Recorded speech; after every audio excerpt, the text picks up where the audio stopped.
There's nothing quite so British as admiring the very thing that ruined us. I spent today at Tanfield Railway, which, depending on who you ask, is either a treasured monument to British ingenuity or a very charming reminder of where it all began to go slightly wrong. Because the steam train, that wheezing, hissing, gloriously overconfident beast, is often spoken of as a triumph. Progress, they say, innovation, the future arriving on time for once. And yet, I can't help but notice that it also arrives covered in soot, screaming like a kettle, and dragging half the countryside behind it like an unpaid debt. It breathes, you see. That's the unsettling part. Not like a machine, but like something that has learned to trick of life without bothering with the burden of a soul. It pants, it groans, it exhales great clouds of smoke as if it's just remembered something deeply regrettable. Freud would have had a field day. And Dickens? Well, Dickens would likely have stood nearby, notebook in hand, quietly sharpening his pen for a bit of moral surgery.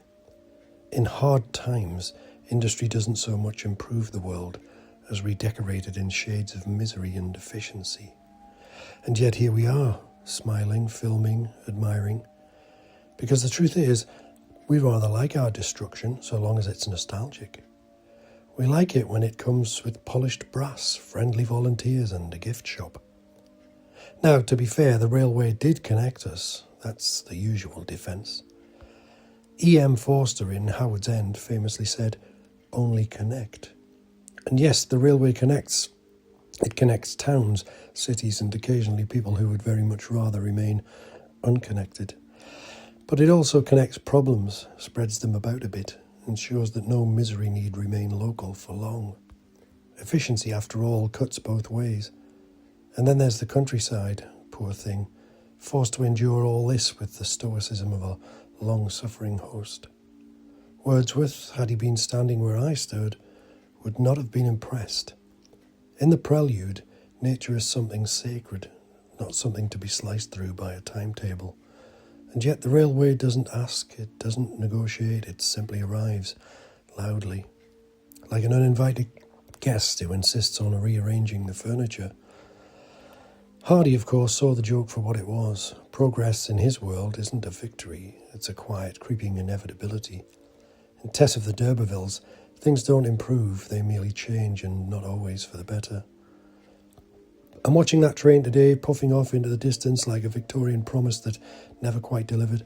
I couldn't help but feel that same melancholy. Because we tell ourselves a story about progress, that it's upward, that it's good, that it leads somewhere worth going. But the older these machines become, the more they resemble something else entirely. A loop. Round and round, smoke rising, noise repeating, a great iron metaphor for the modern condition, always moving and rarely arriving.